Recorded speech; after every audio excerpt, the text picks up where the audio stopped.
Shalom, selamat malam, Bapak Ibu yang terkasih di dalam Kristus, baik yang berada di dalam ruangan ini maupun yang berada di live YouTube. Selamat bertemu kembali pada acara pembelajaran Firman Tuhan di kelas Sema Adonai pada hari Sabtu 7 Oktober 2023 yang akan disampaikan malam ini oleh narasumber kami, yaitu Pak Pendeta Dr. Andes Jos Sudarman. Dan dengan temanya adalah makna hidup berkualitas tinggi. Wah, tema yang sangat menarik ya. Oke, baik. Sebelum kita memulai acara pembelajaran ini, mari kita awali dengan doa pembukaan terlebih dahulu. Saya minta kesediaan dari Ibu Heni untuk memimpin doa pembukaan. Silakan Ibu. Iya, baik. Ibu Aling, terima kasih.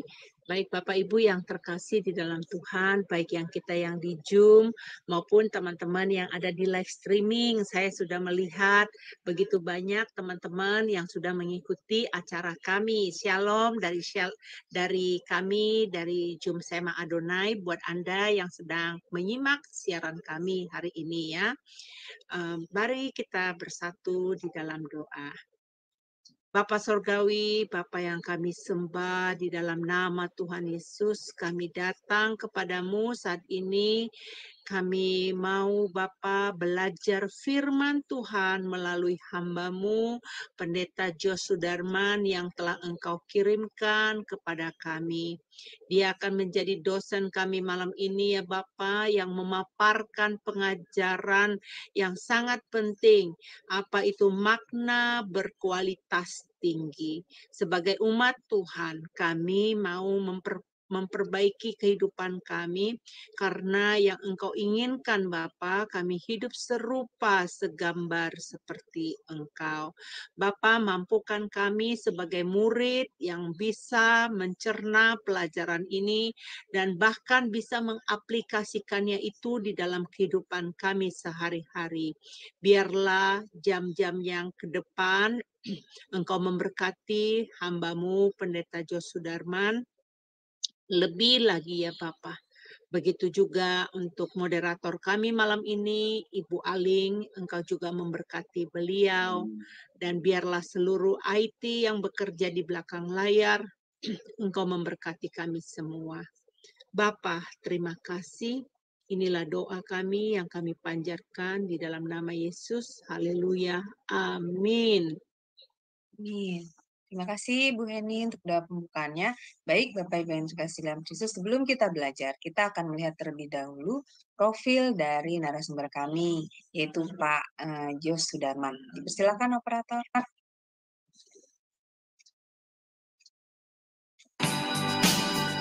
Salam semua, kami dari Sema Adonai dengan bangga memperkenalkan pembicara kita, yakni Bapak Pendeta Jos Sudarman. Dan berikut adalah profil singkat dari beliau. Terlahir dengan nama Jos Sudarman Lawanto. Dilahirkan di kota Palembang pada tahun 1967. Terlahir dalam keluarga Kristen. Tahun 1983, beliau sudah terlibat dalam pelayanan kaum pemuda dan organisasi gereja di GMI, Gereja Metodis Indonesia, di Palembang. Beliau menyelesaikan studi sarjana ekonomi di Universitas Tridinanti Palembang, meraih gelar Magister Teologi di STT Bethel Indonesia, STTBI Jakarta, dan menyelesaikan studi program doktoral serta meraih gelar Doktor Teologi di STT Kadesi Yogyakarta. Seiring itu menjadi pembicara pada interdenominasi gereja seperti di GPDI, GBI, GRJA, Full Gospel Fellowship, dan mengadakan seminar rohani di GSKI Yogyakarta. Sebagai tim pengembalaan di GSKI Kebun Jeruk Jakarta dan dosen tetap di STT Okumene Jakarta. Bekerja di beberapa perusahaan multinasional sejak tahun 1995 hingga tahun 2019 sebagai National Manager di bidang Sales Marketing. Beliau sudah berkeluarga sejak Desember tahun 1994 serta sudah dikaruniai satu orang anak tunggal yang sudah bekerja. Pengalaman dalam pelayanan. Mulai tahun 1999 hingga tahun 2002, sebagai wakil FE Family Altar di GBI Bandung, Dari tahun 2008 hingga sekarang atau now sebagai tim penggembalaan di GSKI Rehoboth Kebun Jeruk, Jakarta Barat. Terlibat dalam pendirian BPCO mulai dari awal hingga mundur pada bulan Mei 2023. Menulis buku Memahami 3 Pilar Pengajaran GSKI.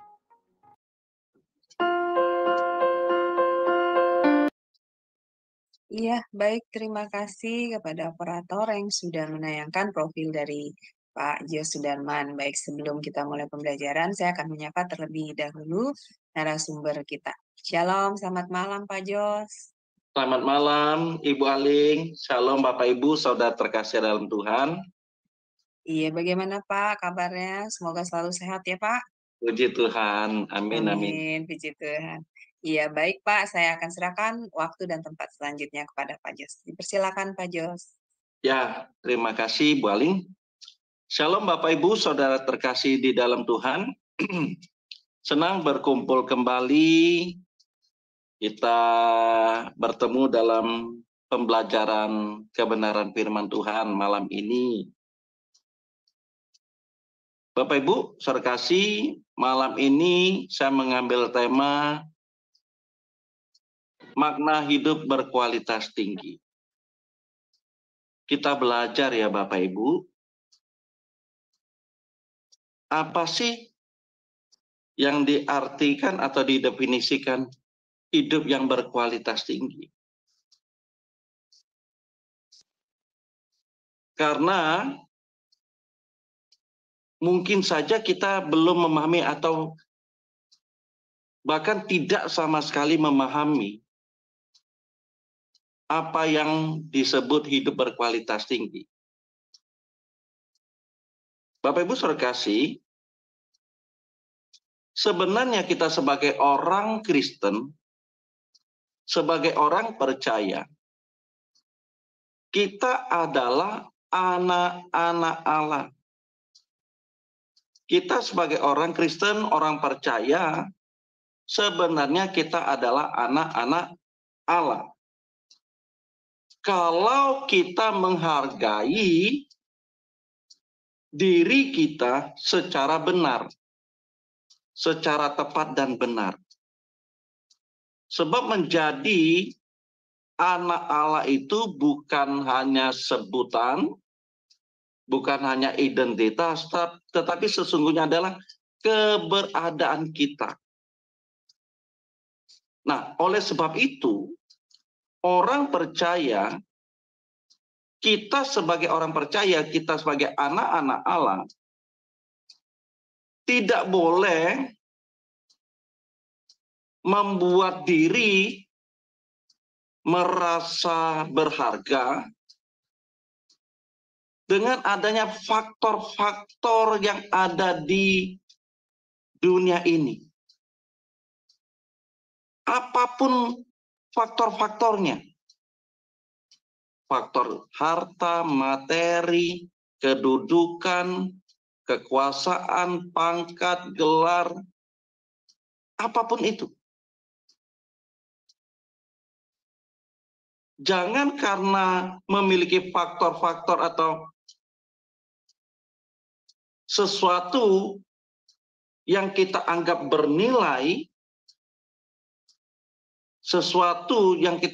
bernilai, sehingga kehidupan kita sudah memancarkan kehidupan yang berkualitas tinggi.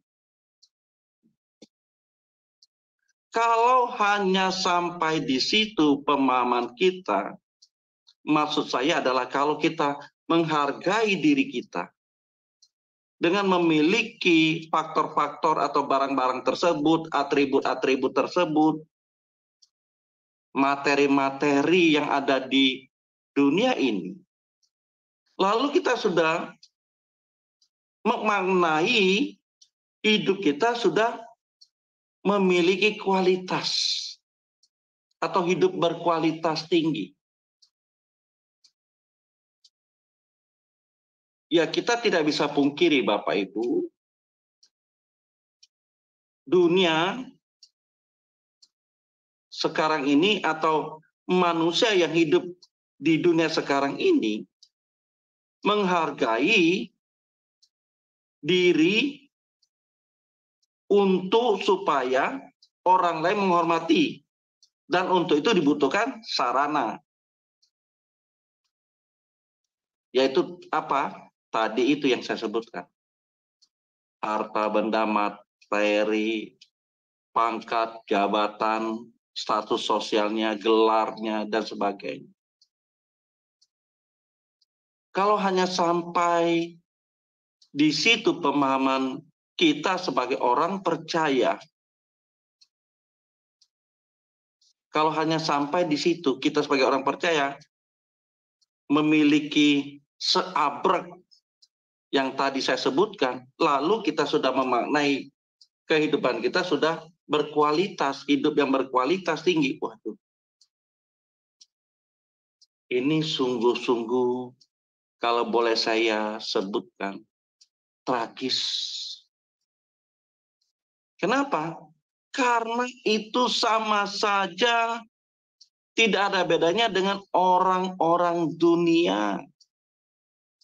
Orang yang tidak mengenal Tuhan atau orang-orang dunia, ya di situ kehidupan mereka, mereka merasa menjadi someone, menjadi bahagia, menjadi bangga, menjadi berharga, bernilai, berkualitas tinggi saat mereka memiliki segala sesuatu yang membuat mereka berharga.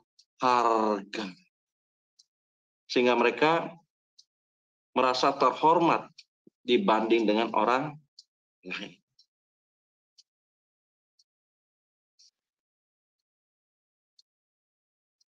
Dalam Yohanes 10 ayat 10 dikatakan apa?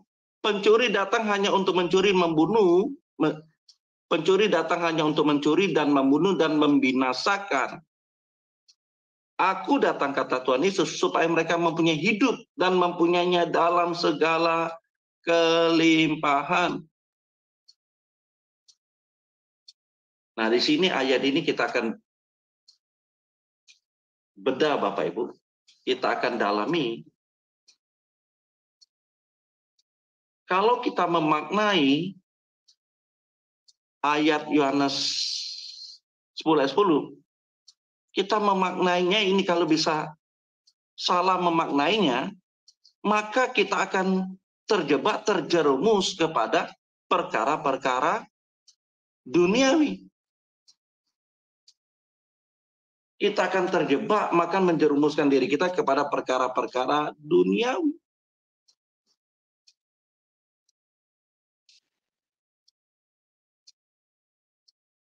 Coba diklik lagi. Nah, Bapak Ibu, berkualitas itu bukan soal harta, berkat, pangkat, kedudukan, status sosial kita, apapun itu. Kehidupan berkualitas bukan kita memiliki yang saya sebut tadi.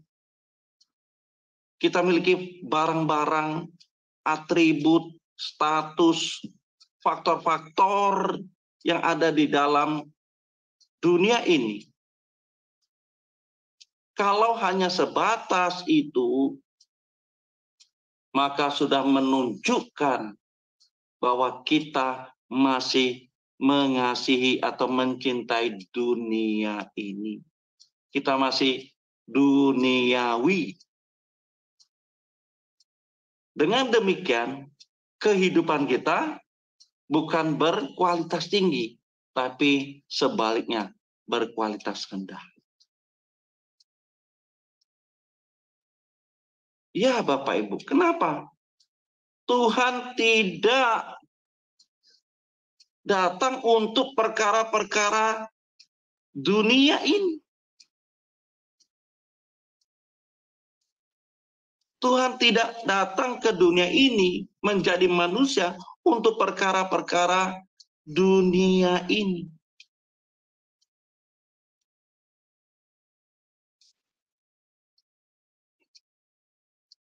Tuhan Yesus hadir di dunia ini.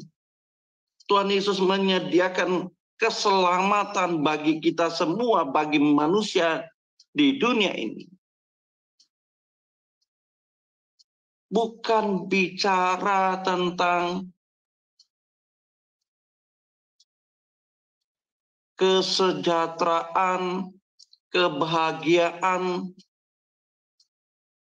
kemakmuran duniawi. Bukan. Salah besar, Bapak Ibu. Orang yang tidak mengenal Tuhan, mereka bahkan lebih kaya daripada orang Kristen. Lebih kaya daripada orang Kristen. Ya, coba kita buka slide berikutnya.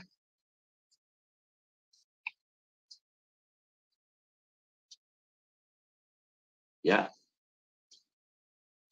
Nah, Bapak Ibu, hidup di dalam ayat Yohanes 10:10 itu ditulisnya dalam bahasa Yunani zoe, yang lebih menunjuk kepada hidup yang berkualitas. Menunjuk kepada hidup yang berkualitas, bukan bios. Walaupun bios juga berarti hidup. Tetapi bios itu lebih menunjuk kepada kehidupan makhluk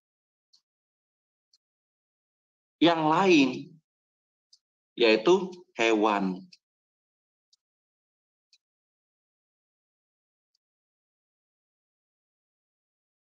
Jadi kepada manusia menggunakan kata zoe. Jadi Tuhan Yesus datang supaya kita mempunyai hidup yang berkualitas tinggi. Dan mempunyainya dalam segala kelimpahan. Kelimpahan menggunakan kata bahasa Yunannya perisos, yang artinya sangat tinggi dalam kualitas. Perisos yang artinya sangat tinggi dalam kualitas. Jadi hidup yang berkelimpahan menunjuk pada kualitas moral yang tinggi. Bapak Ibu, moral di sini menyangkut hubungan dengan Tuhan, dengan sesama, dan cara memandang dunia ini. Nah, ini Bapak Ibu. Jadi hidup yang berkelimpahan bukan berarti berlimpah secara materi, bukan berlimpah secara jasmani, bukan berlimpah secara duniawi, tetapi lebih menunjuk kepada suatu kualitas hidup kita yang berkenan kepada Allah Bapa di surga. Tetapi berapa banyak orang Kristen memaknai di ayat Injil Yohanes 10:10 ini berbicara kepada kemakmuran jasmani, kebahagiaan jasmani, kesejahteraan jasmani. Tidak. Tuhan Yesus datang supaya kita mempunyai hidup yang berkualitas, hidup zoe. Dan mempunyainya, dan di dalam kehidupan itu, dalam segala kelimpahan, bukan kelimpahan berkat jasmani, tapi berkat rohani, yang menunjukkan kehidupan kita yang berkenan kepada Allah. Sudah jelas ya Bapak Ibu? Kita sudah jelas. Kita disetting menjadi makhluk hidup yang di dalam kehidupan kita menunjukkan kehidupan berkualitas tinggi.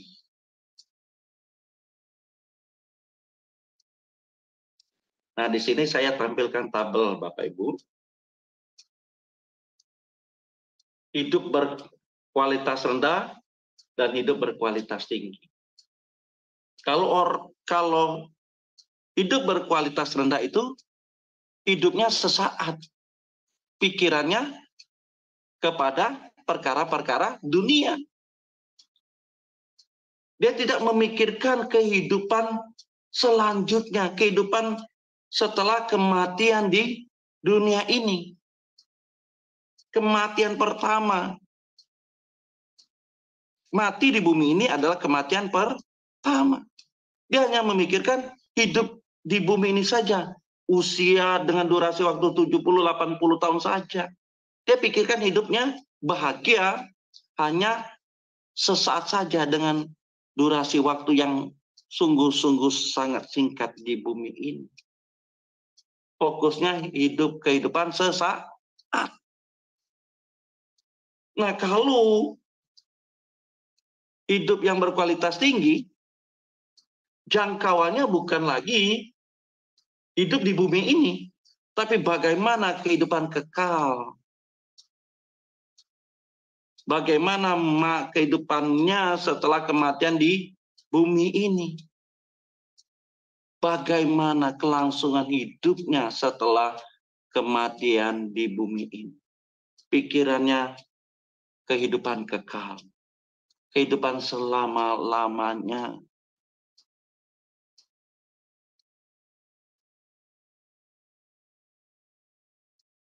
Kalau nggak salah saya pernah sampaikan, kalau tidak salah saya pernah sampaikan.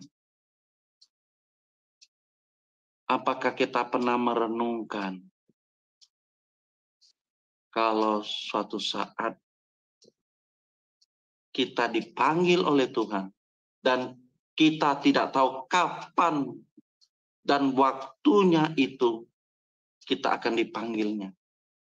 Kalau itu tiba-tiba terjadi, apakah perjalanan hidup kita sampai dengan malam ini? Apakah kita sudah memiliki kehidupan yang berkualitas tinggi?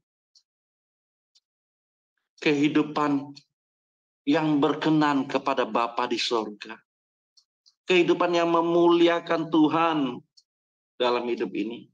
Kehidupan yang menyenangkan hati Tuhan selama kita hidup di bumi ini. Ataukah kita masih memikirkan perkara-perkara duniawi, perkara-perkara harta, materi, perkara-perkara mamon. Bapak Ibu sarkasi jangan sampai salah paham. Oh, Pak Jos tidak butuh uang lagi. Bohong itu Bapak Ibu. Kita butuh uang kok.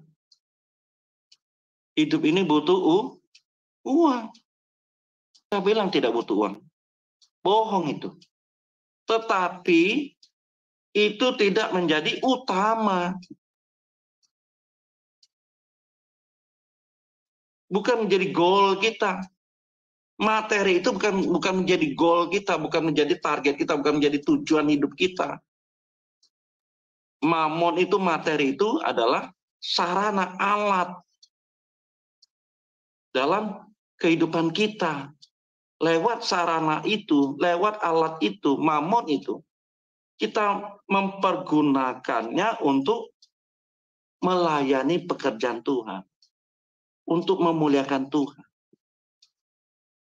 Jadi mamon itu menjadi alat, menjadi sarana, menjadi budak kita. Kitalah yang menjadi tuannya, kitalah yang menjadi majikan. Jangan dibalik, Bapak Ibu. Kalau dibalik, ya kita menjadi hamba uang, hamba mamon. Nah ini, pikiran kita, otak kita sudah ke uang mulu, uang terus. Sehingga kita tidak melihat lagi kepentingan Tuhan. Kita melihat apa? Kita mulu, egosentris. Kepentingan pribadi kita, keinginan pribadi kita, semuanya ke aku, egosentris. Tidak lagi teosentris, tidak lagi melihat Tuhan menjadi pusat dalam hidup kita. Tuhan tidak menjadi pusat dalam hidup kita. tidak menjadi epicentrum dalam kehidupan kita. Epicentrum kita adalah diri kita.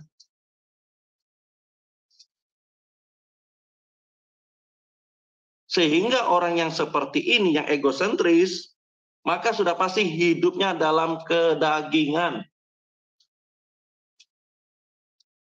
Hidupnya dalam kedagingan. Bu Aling boleh dibaca Roma 8 ayat yang ke-5 sampai yang ke-6.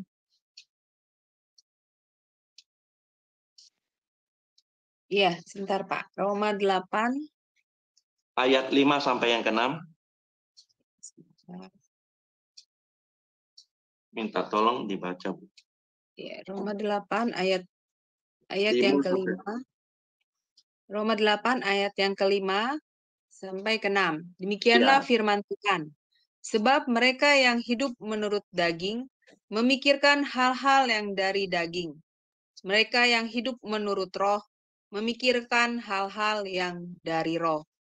Karena keinginan daging adalah maut, tetapi keinginan roh adalah hidup dan damai sejahtera. Amin. Amin.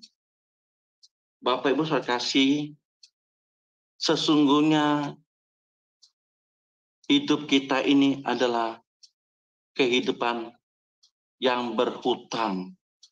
Tapi bukan berhutang menurut hidup daging, tapi kita berhutang untuk hidup menurut roh. Kalau kita hidup dalam kedagingan, maka kita akan binasa kekal, Bapak Ibu. Kebinasan kekal. Tapi kalau kita hidup dalam roh, kita hidup dalam kendalinya Tuhan. Hidup kita dalam kendalinya Tuhan.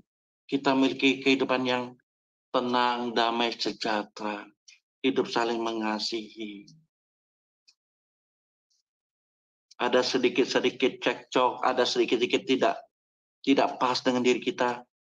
Kita tidak permasalahkan itu. Kita tidak besar-besarkan itu. Kita menjadi orang yang membawa damai. Menjadi teduh hati kita. Tidak mudah tersinggung. Tidak mudah terluka. Sekalipun kita dilukai, kita tidak simpan itu dalam hati. Kenapa? Kita sudah di dalam kendalinya. Kita sudah dalam pimpinan Roh Kudus. Kalau hidup kita masih dalam kedagingan, sudah pasti orientasi kehidupan kita kepada perkara-perkara jasmani. Orientasi hidup kita sudah kepada perkara-perkara jasmani. Bagaimana kita mau kaya. Boleh nggak kita kaya? Bukan nggak boleh, Bapak Ibu. Kita harus sangat kaya. Kita sangat kaya. Tetapi itu jangan menjadi utama fokus hidup kita.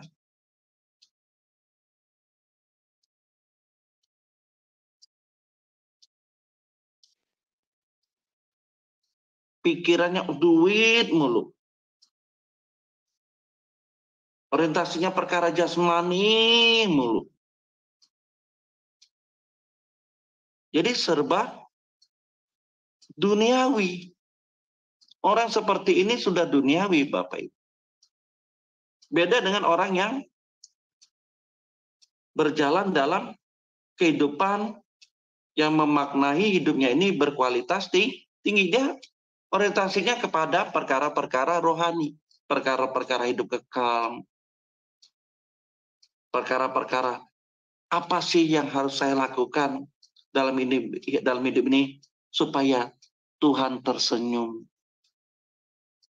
Apa sih yang harus aku lakukan dalam hidup ini sehingga hidup aku ini sungguh-sungguh menjadi berkat, menjadi pelangi bagi sesamaku, menjadi anggur yang tercurah, roti yang terpecah, menjadi berkat, menjadi saksi Kristus dalam hidup ini. Karena mengingat durasi hidup kita yang sungguh-sungguh singkat ini. Jangan sampai saat kita menutup mata, kehidupan kita belum menyukakan hati Tuhan, belum membuat Tuhan tersenyum kepada kita. Kenapa? Karena kita masih mengutamakan kemuliaan pribadi, kesenangan pribadi, menyenangkan hati, mengasihi diri sendiri lebih daripada mengasihi Tuhan, apalagi mengasihi sesama.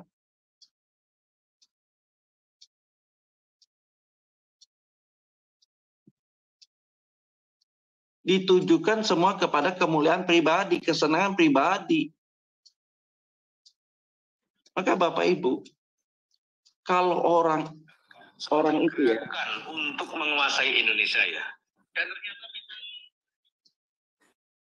Kalau orang itu Bapak Ibu ya, kalau orang itu mohon maaf, kalau dia bengis kepada orang yang lebih rendah daripadanya, sudah pasti orang itu hidup dalam kedagingan.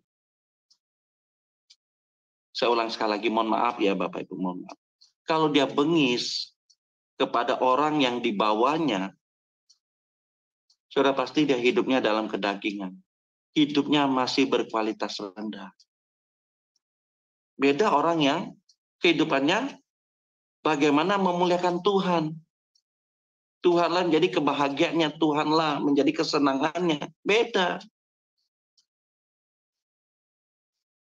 Ada orang-orang yang di bawahnya, aduh, hatinya penuh dengan belas kasihan.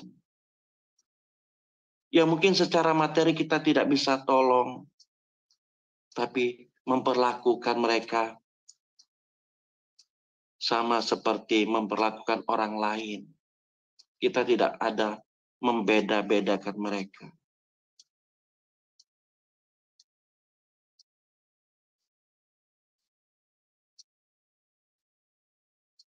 Bapak Ibu, saudara kasih dalam Tuhan.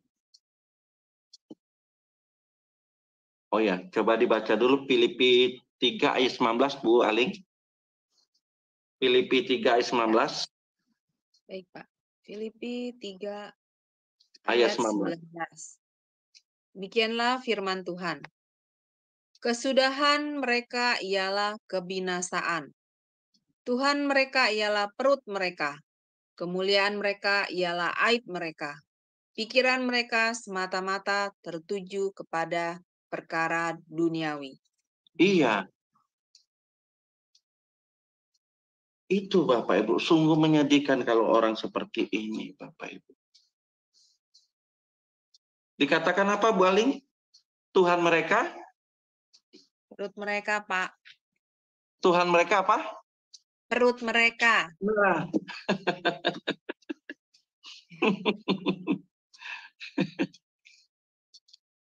Saya ada lucu juga nih bacanya. Aduh. Iya. Jadi apa orientasinya kepada diri sendiri, egosentris itu. Egois.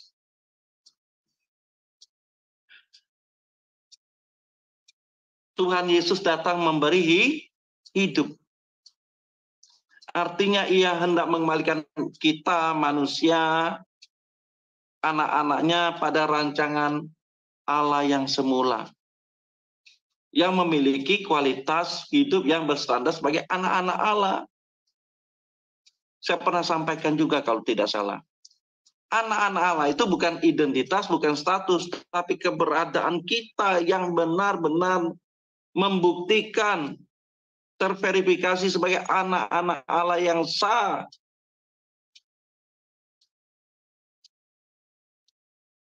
Sebagai anak-anak Allah itu tidak bisa serta-merta, tidak bisa instan, tidak otomatis.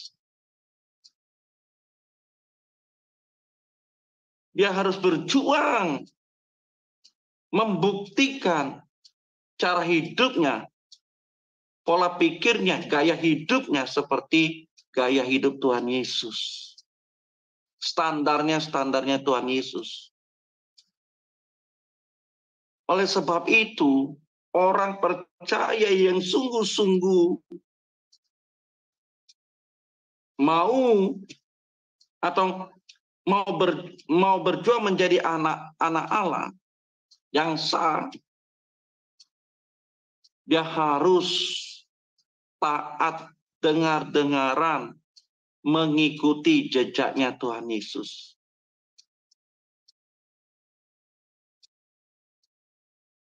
Mau belajar, mau diajar, sungguh-sungguh.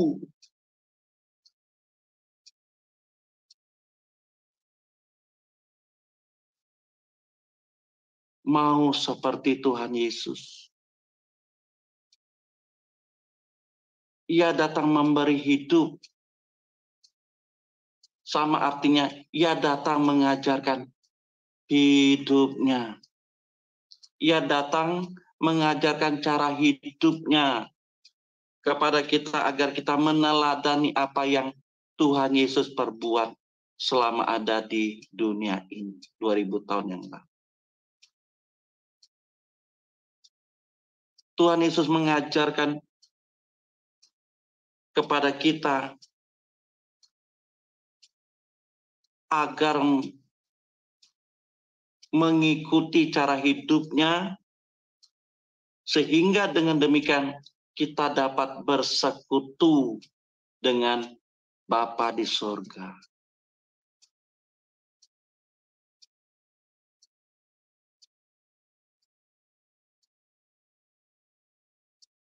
Jadi Bapak Ibu saudara kasih,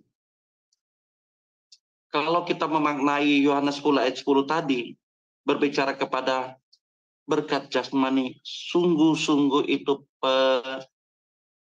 penyesatan, kalau saya boleh menggunakan kata penyesatan, ya mohon maaf. Sungguh-sungguh penyesatan kepada jemaat. Karena kata kelimpahan itu seharusnya tidak dihubungkan dengan berkat jasmani. Tetapi sesungguhnya harus berhubungan dengan karakter dan gaya hidup kita. Di mana kita mengenakan gairah hidup Tuhan Yesus. Gairah hidup atau spirit dari Tuhan Yesus Kristus. Semakin kita mengenakan gairah hidup Tuhan Yesus, berarti kehidupan kita semakin berlimpah-limpah dalam berkat-Nya. Katakan amin Bapak Ibu.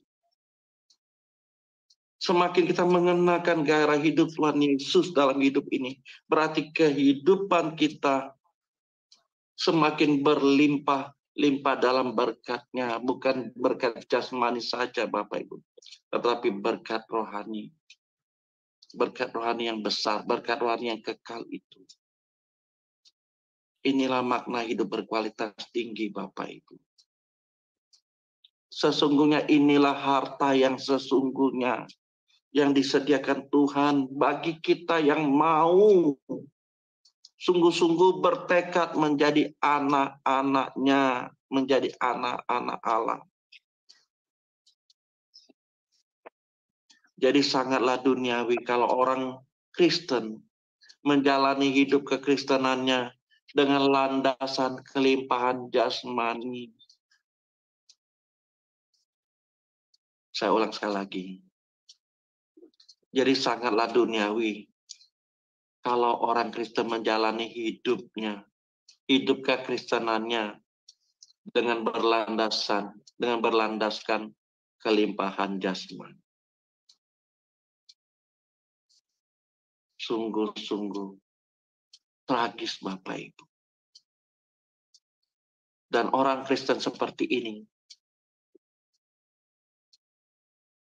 kalau dia ketemu dengan Tuhan, maka Tuhan katakan, aku tidak pernah mengenal kamu. Coba dibaca Bu Aling, Matius 7 ayat 21-23. Iya Pak, Matius 7 ayat 21-23. Demikianlah firman Tuhan. Bukan setiap orang yang berseru kepadaku, Tuhan, Tuhan, akan masuk ke dalam kerajaan surga, melainkan dia yang melakukan kehendak Bapa-Ku yang di surga. Pada hari terakhir, banyak orang akan berseru kepadaku, Tuhan, Tuhan, bukankah kami bernubuat demi namamu dan mengusir setan demi namamu dan mengadakan banyak mujizat demi namamu juga? Pada waktu itulah aku akan berterus terang kepada mereka dan berkata, aku tidak pernah mengenal kamu. Enyahlah daripadaku, kamu sekalian pembuat kejahatan. Amin. Iya.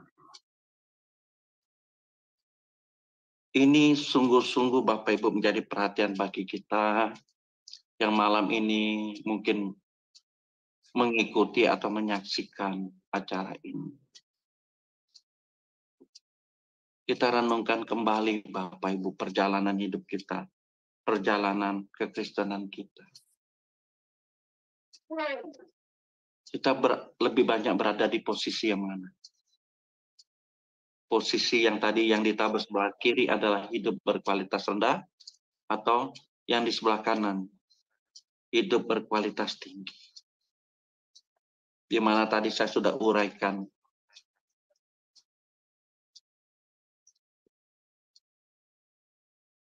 Jangan sampai Bapak Ibu kita salah memaknai hidup ini. Khususnya kata kelimpahan itu. Jadi kelimpahan itu seharusnya dihubungkan dengan karakter dan gaya hidup kita yang mengenakan gairah hidup Tuhan Yesus Kristus. Jadi kelimpahan yang dimaksud adalah sebuah gaya hidup baru. Kehidupan yang berbeda dengan kehidupan yang telah kita miliki sebelumnya. Kehidupan manusia lama. Kelimpahan itu harusnya kita maknai bagaimana kita mau berlimpah-limpah menjadi manusia-manusia Allah. Menjadi manusia baru. Ini adalah sebuah gaya hidup yang membuat makhluk ciptaannya dapat bersekutu dengan Allah secara harmonis.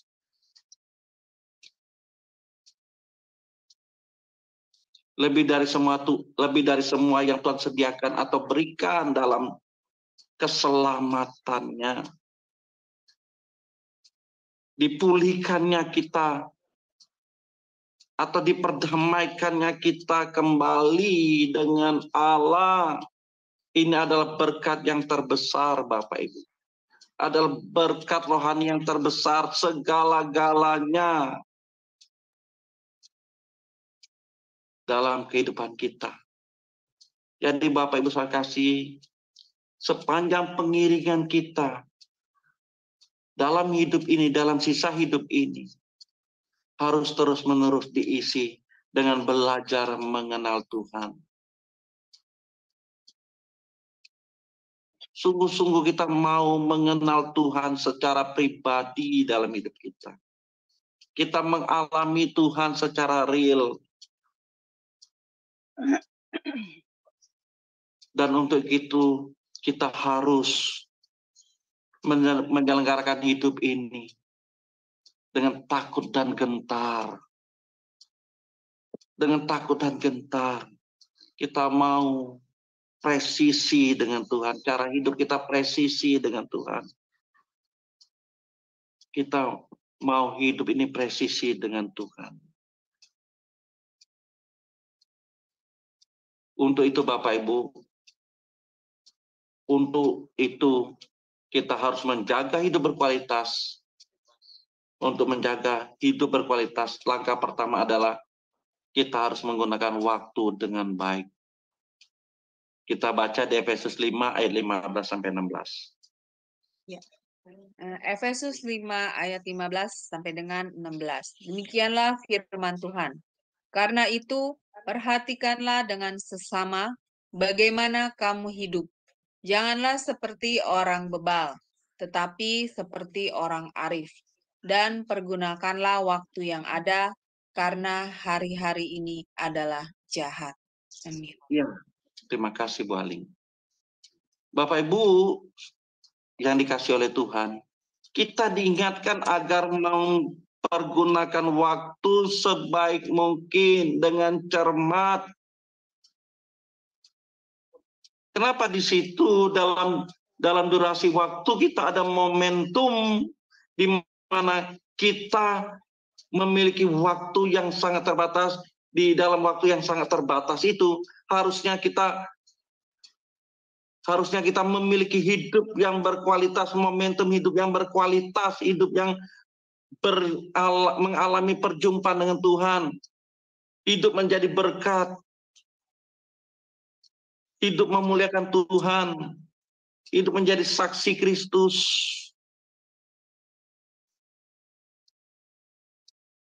Tetapi sayangnya masih ada orang Kristen yang menyanyiakan waktu hidupnya dengan mempergunakannya tidak bijaksana, tidak menyelenggarakannya dengan cermat, sembrono.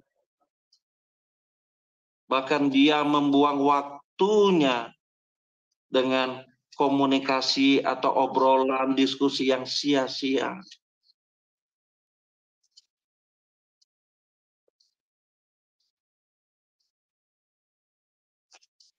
Tulisan Rasul Petrus di 1 Petrus 4 ayat 11a. Dibaca, Bu. Balik 1 Petrus 4 ayat 11a.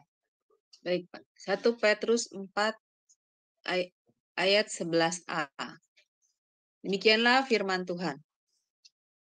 Jika ada orang yang berbicara, baiklah ia berbicara sebagai orang yang menyampaikan firman Allah.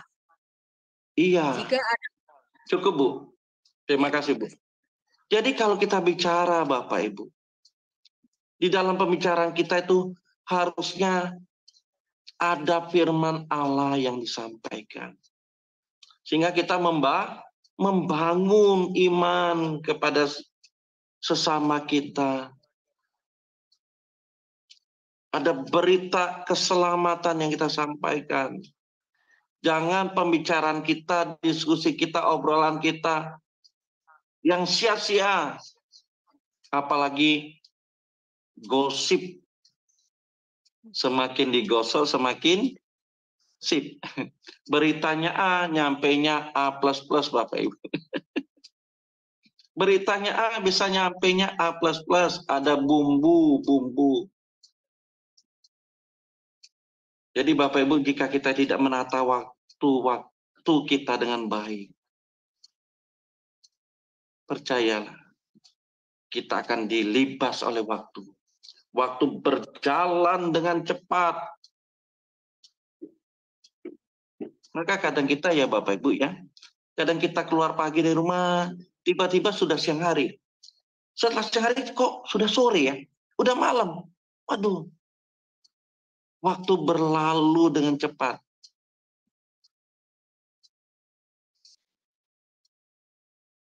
Jangan sampai kita menyesal Bapak Ibu. Di waktu-waktu kita yang harusnya produktif, efektif, harusnya kita pergunakan. Bagaimana kita membangun waktu-waktu kita dengan bergaul dengan Tuhan.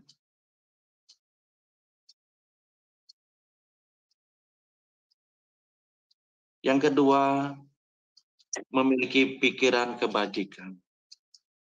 Dibaca Filipi 4 ayat yang ke-8. Filipi 4 ayat yang ke-8. Demikianlah firman Tuhan.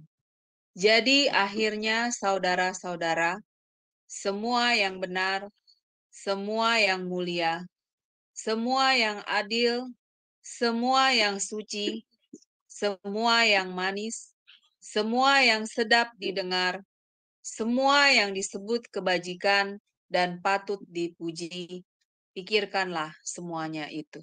Amin. Ya,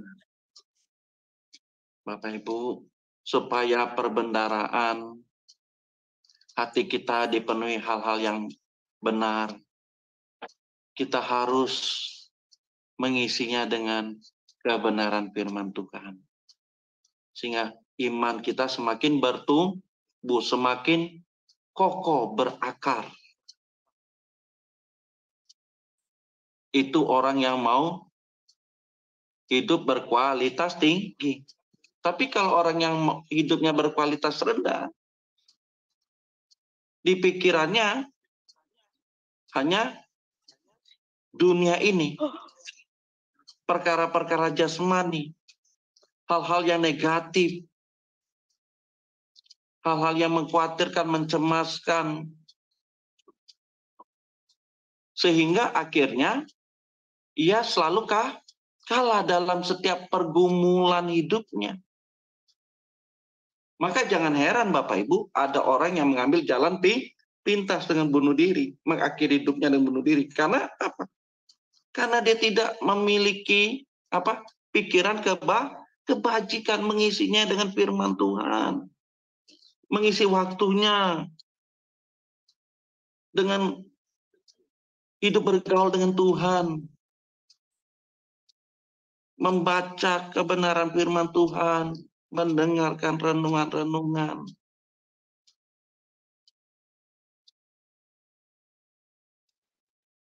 Lalu yang ketiga, orang yang berkualitas tinggi, dia memiliki tujuan hidup yang jelas. Filipi 3 ayat 13 sampai 14. Filipi 3 ayat 13 sampai 14. Demikianlah firman Tuhan. Saudara-saudara, aku sendiri tidak menganggap bahwa aku telah menangkapnya. Tetapi ini yang kulakukan. Aku melupakan apa yang telah di belakangku dan mengarahkan diri kepada apa yang di hadapanku. Dan berlari-lari kepada tujuan untuk memperoleh hadiah, yaitu panggilan surgawi dari Allah dalam Kristus Yesus. Amin. Ya, Bapak Ibu, kehidupan kita harus ada goal, memiliki tujuan yang jelas, yaitu kita sampai di sorga, memerintah bersama Kristus. Apa yang ditulis oleh Rasul Paulus kepada jemaat di Filipi, aku melupakan apa yang di belakangku, kesalahan-kesalahanku, masa laluku. Aku lupakan itu.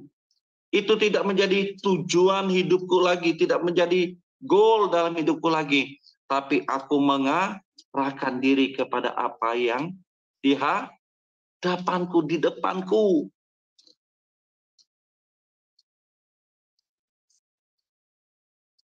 Jadi Bapak Ibu, kita harus lupakan segala sesuatu di belakang kita yang mungkin kita ada melakukan kesalahan. Tuhan Yesus tidak berurusan kita di masa lalu, tapi Tuhan Yesus berurusan dengan kita di masa saat ini, masa sekarang ini, hari ini, menit ini, detik ini. Tuhan Yesus berurusan kita saat ini, sekarang ini. Kita mau memperbaiki hidup kita. Kita mau memiliki kehidupan dengan tujuan yang jelas. Sehingga kita mengarahkan kepada tujuan itu. Tidak lagi kita asal-asalan. Ya, gimana hidup kamu ditanya? Ya, mengalir saja. Mengalir kemana? Nggak tahu arah. Nggak bisa Bapak Ibu. Kehidupan kita harus jelas, memiliki tujuan yang jelas, goal yang jelas, sasaran yang jelas. Tidak asal-asalan hidup ini. Tuhan Yesus menciptakan kita pasti memiliki tujuan. Ada rencana Allah dalam setiap hidup kita. Dan untuk itu kita harus penuhi sebelum kita menutup mata.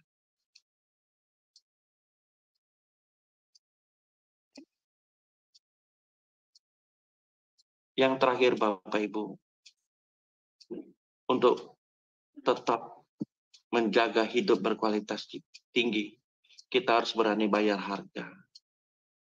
Tidak ada kemenangan tanpa perjuangan.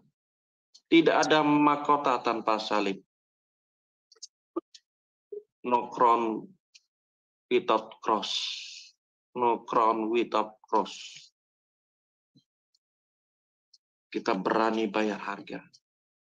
Untuk menjadi orang-orang yang berkualitas, kita harus berani bayar harga apapun itu. Kita persembahkan segenap hidup kita untuk mengikut Tuhan Yesus. Apapun yang terjadi, kita hidup bagi Kristus. Kita harus hidup dalam ketaatan dengar-dengaran. Kita tidak mau hidup dalam dosa.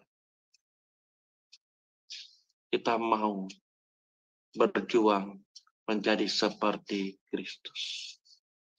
Dibaca Matius 16 ayat 24. Matius 16 ayat 24. Demikianlah firman Tuhan. Lalu Yesus berkata kepada murid-muridnya, "Setiap orang yang mau mengikut aku, ia harus menyangkal dirinya, memikul salibnya, dan mengikut aku." Amin. Iya. Ayat ini pernah saya bedai kalau tidak salah ya. Ayat ini saya pernah bedah waktu saya lupa kapan itu. Bapak Ibu, untuk mengikut Tuhan Yesus, pastikan posisi kita berada di mana. Apakah posisi kita berseberangan dengan Tuhan Yesus atau kita sudah satu baris dengan Tuhan Yesus. Di mana Tuhan Yesus berada di depan kita. Di mana Tuhan Yesus berada di depan kita. Jangan kita di depannya Tuhan Yesus. Salah Bapak Ibu. Salah. Harusnya Tuhan Yesus berada di depan kita. Kita follower saja. Kita ikut saja. Lalu kita menyangkali diri kita. Kalau kita memiliki harta, seolah-olah itu bukan harta kita. Tetapi sesungguhnya itu hartanya Tuhan. Yang Tuhan titipkan kepada kita. Di mana kita mempergunakan harta itu atau mamun itu untuk memuliakan Tuhan. Orang hidup yang berkualitas tinggi. Tujuannya bukan di mamun lagi. Sasarannya bukan di mamun lagi. Tetapi mamun itu menjadi alat peraga dalam hidupnya untuk menyenangkan hati Tuhan. Dan kita pikul salib. Kita mengambil beban pekerjaan Tuhan. Beban pelayanan. Kalau kita mengambil beban pelayanan itu bukan berbicara kepada uang saja Bapak Ibu. Setiap apapun yang kita kerjakan dalam pelayanan, kita sudah mau mengambil atau memikul salib. Sehingga kita dapat mengikut Tuhan Yesus sebagai muridnya. Sehingga kita dapat mengikut Tuhan Yesus sebagai muridnya. Bapak, Ibu, saya kasih. Jangan cepat-cepat, Bapak. Kembali lagi, Bapak. Jadi kalau kita sudah berani bayar harga dalam hidup ini, percayalah Bapak, Ibu. Kita menjadi murid Kristus di bumi ini. Dan selama-lamanya kita menjadi murid Kristus di sorga nan kekal nanti.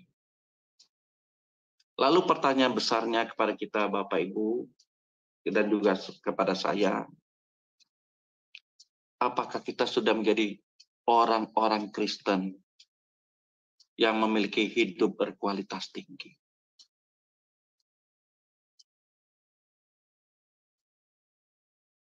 Apakah kita sudah memiliki kehidupan yang berkualitas tinggi? Yang mana dalam hidup ini kita persembahkan untuk berjuang hidup berkenan kepada Tuhan. Bagaimana kita mau hidup berkenan kepada Tuhan? Untuk itu kita harus menjaga kehidupan kita mempergunakan waktu kita dengan baik. Setiap waktu adalah kesempatan yang berharga yang Tuhan berikan kepada kita. Jangan kita sia-siakan itu. Kita pergunakan itu dengan cermat, dengan bijaksana. Sehingga ada momentum kita mengalami perjumpaan dengan Tuhan. Lalu kita memiliki pikiran-pikiran yang baik, pikiran-pikiran yang benar, pikiran-pikiran kebajikan. Tidak lagi kita isi pikiran-pikiran dengan hal-hal yang tidak baik, tidak benar. Hal-hal yang negatif, kita tanggalkan itu semua. Lalu kita memiliki tujuan yang jelas dalam hidup ini. Bagaimana kita selama-lamanya bersama dengan Kristus. Dan untuk itu, kita harus berani bayar harga. Apapun yang terjadi, sekali Yesus, selamanya Yesus. Kiranya kebenaran firman Tuhan pada malam ini menjadi berkat bagi kita semua. Amin. Tuhan Yesus memberkati. Saya kembalikan kepada Ibu Aling. Iya, baik. Terima kasih Pak Jos. Luar biasa ya materi malam ini yang memberikan kita pengertian tentang makna hidup berkualitas tinggi yang Tuhan kehendaki. Baik, Bapak Ibu yang terkasih dalam Kristus, sebelum kita masuk pada sesi tanya jawab dan diskusi, saya akan terlebih dahulu mempersilakan Ibu Heni untuk membacakan acara-acara Sema Adonai seminggu depan dan channel-channel yang relay ke YouTube. Silakan Ibu Heni. Ya, baik. Terima kasih. Ya, Bapak Ibu, untuk acara Sema Adonai malam hari ini nanti ada acara ya. Ya, saya mute yang satu dulu. Oke. Malam ini jam 9 malam waktu Indonesia, narasumbernya adalah Pendeta Dedi Kurniawan, moderatornya saya. Kita akan belajar hari ini lanjutan pelajaran 2 minggu yang lalu. Ini mengenai pelajaran konseling ya, gangguan kepribadian kelompok yang kedua. Kemarin kita sudah belajar di kelompok yang 1, 3 minggu yang lalu ya. Baik, untuk selanjutnya besok hari Minggu kita akan ada ibadah pukul 19 WIB. Narasumbernya yang khotbah adalah Pendeta Juniarson Ginting. Nah, dia akan membawa tema finalitas Kristus. Bapak Ibu bergabung bersama kami. Bagi YouTube yang lain ya, ada beberapa YouTube yang kami cantelkan. Anda tidak bisa menonton di sana karena ini tidak kami kaitkan di sana. Jadi Bapak Ibu lihat aja di channel Sema Adonai ya. Baik, untuk selanjutnya, nah ini acara Bible Study, ini diadakan untuk sebulan sekali ya. Ini kelompok tumbuh bersama di Jerman. Saya sudah membantu pelayanan di Jerman, sudah cukup lama, dan kali ini akan digabungkan di Zoom Sema Adonai. Jadi kami akan ada pelajaran Alkitab yang akan dibawakan oleh Ibu Alida Nur, Doktor Ministry ya. Jadi Bapak Ibu harap bergabung setelah ibadah online besok. Ini juga akan di-live-kan ya di channel-channel yang biasa Anda nonton. Ini akan di-live-kan juga. Baik, untuk selanjutnya. Nah, untuk hari Senin, Pendeta Dr. Setio akan melanjutkan pembahasan kisah para rasul.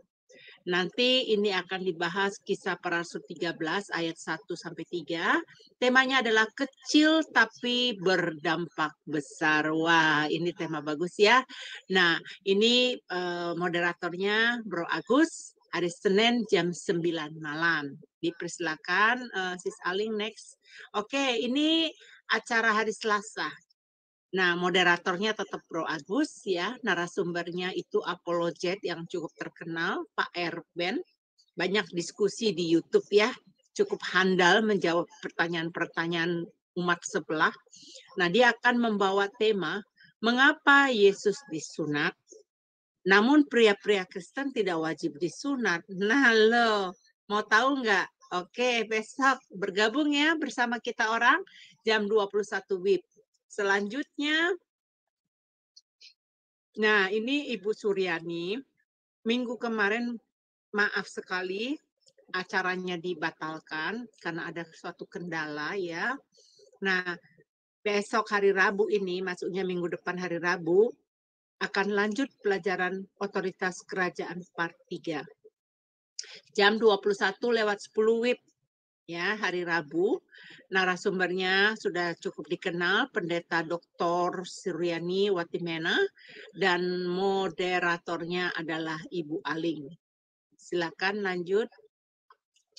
Oke, ini channel-channel yang live bersama kami.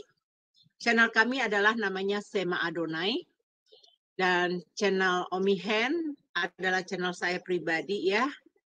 Channel Nebu Ali, channel Kahali Rai TV, channel Pendalaman Alkitab, channel Gereja YouTube, dan channel Antara channel Garnet Jidan. Bapak Ibu tolong subscribe, dan sekali lagi saya umumkan, kami Sema Adonai ada renungan pagi setiap hari Senin sampai Sabtu jam 5.30 WIB subuh ya, waktu Indonesia. Dan ada Pondok Daud dan ada ibadah online serta ada renungan-renungan. Nah, Bapak Ibu hanya bisa mengikutinya di di YouTube Sema Adonai karena hanya di sana kami live-kan ya. Jadi ada keterbatasan, kami tidak bisa mengkaitkan ke channel-channel favorit Anda gitu. Baik, Bapak Ibu saya kembalikan kepada moderator, silakan. Iya, baik Ibu Heni, terima kasih untuk pembacaan penayangan channel-channelnya dan channel yang relay ke YouTube. Baik Bapak Ibu yang terkasih di dalam Kristus, kita akan masuk pada sesi tanya jawab dan diskusi, tetapi yang ingin bertanya terlebih dahulu raise hand-nya, agar mute-nya bisa dibuka oleh operator kami. Ya, dipersilakan Bapak Ibu. Ya, Pak Jos, mengenai materi malam ini, saya menangkap bahwa di dalam kehidupan manusia itu ada dua kehidupan ya Pak, berarti ya. Yaitu pertama, kehidupan manusia seperti binatang ya Pak. Artinya manusia itu hidup tidak mempunyai makna ya Pak dalam hidupnya ya, hanya lahir lalu mati lalu melewati kehidupannya ya seperti seekor binatang seperti itu ya Pak ya. Dan yang kedua saya menangkapnya ada satu lagi kehidupan manusia, yaitu kehidupan manusia yang sejati. Berarti ya Pak Jos, yang Tuhan kehendaki itu adalah kita hidup seperti manusia sejati ya Pak. Jadi manusia yang mengerti apa yang Tuhan kehendaki, apa yang Tuhan mau untuk isi hatinya gitu. Seperti itu ya Pak, kehidupan yang dimaksud itu ya. Berarti ya dari materi Pak Jos malam ini. Iya. Jadi benar Bu Aling, tapi kita jangan hidup seperti hewan. Jangan kita hidup seperti seekor hewan gitu ya. Hidup, mati. Ya kalau hewan kan hidup, mati, selesai gitu. Tidak ada tidak ada keterlanjutannya, tidak ada keberlanjutannya gitu. Setelah mati selesai dia. Tapi kalau kita beda manusia. Kita mati ada kelanjutannya, ada keberlanjutannya. Ada kehidupan yang kedua setelah hidup kita di bumi ini. Artinya, kita mau hidup di mana setelah kita hidup di bumi ini?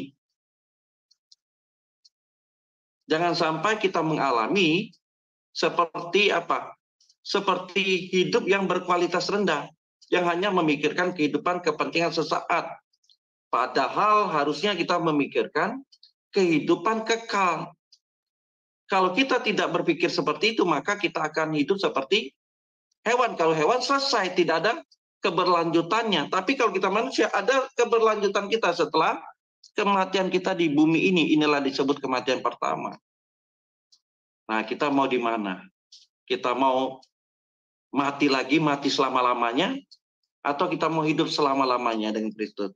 Bergantung kepada pilihan kita.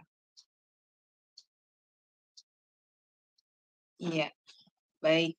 Dan mengenai ini Pak Jos tadi bahwa baiklah ada firman-nya ya Pak ya tadi ya dikatakan bahwa hendaklah perkataan kita selalu mengucapkan firman Tuhan ya Pak dalam setiap perkataan kita. Nah, saya ini mempunyai satu pengalaman nih Pak. Kadang saya jadi bingung apa saya salah ngomong. Jadi ada teman saya, dia sikapnya tidak sesuai dengan kebenaran firman. Lalu kemudian saya maksudnya menegur, menasihati dia gitu. Sebenarnya dengan perkataan yang ada di dalam firman Tuhan, Pak. Itu. Jadi tapi ditangkap oleh dia. Perkataan saya ini seperti menghakimi dia dengan firman Tuhan. Nah, yang saya mau tanyakan, Pak Jos, apakah kalau saya mengatakan menegur dia dengan perkataan firman itu, beneran saya menghakimi dia, Pak, dengan perkataan firman. Saya jadi bingung. Ya, silakan Pak Jos. Iya, karena itu Bu Aling. Karena itu tadi karena pikirannya sudah negatif, dipenuhi dengan pikiran-pikiran negatif gitu. Jadi ada sebenarnya yang kita sampaikan itu seharusnya menjadi koreksi bagi dia, tapi seolah-olah sudah menghakimi, gitu ya. Itu karena sudah pikirannya sudah dirasuki pikiran-pikiran yang negatif. Nah, tetapi dalam hal ini kita juga harus bijaksana juga, Bu Aling. Artinya apa? Ucapan kita harus maksudnya jangan sampai seolah-olah tadi kata menghakimi itu ya. Mungkin kita tidak menghakimi, tapi dengan kita mungkin dengan caranya kita, dengan gestur tubuhnya kita sudah menunjukkan hal itu. Jadi tujuan kita baik, tapi caranya salah, jadi tidak baik, betul nggak? Tujuan kita baik sebenarnya, ingin menasihatinya. Tapi caranya salah, jadi akhirnya tidak baik.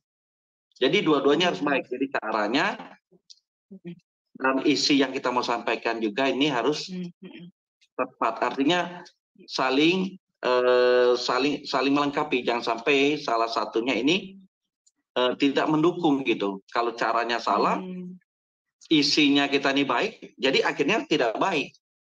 Jadi harus saling melengkapi. Jadi caranya baik, isi yang kita mau sampaikan juga ini baik, sehingga bisa saja dia menangkapnya baik. Tetapi ada juga dasarnya tadi yang saya ngomong. Pikirannya udah negatif, Bu. Pikirannya udah negatif. Ini Bu Aling ngomong ini menghakimi saya. Karena sudah pikirannya negatif. Karena sudah dirasuki dengan pikiran-pikiran negatif. Cara pandangnya sudah negatif. Karena apa? Karena mungkin dia di dalam tekanan-tekanan itu, tekanan-tekanan penderitaan dan sebagainya membuat dia tidak lagi melihat ini satu koreksi baginya.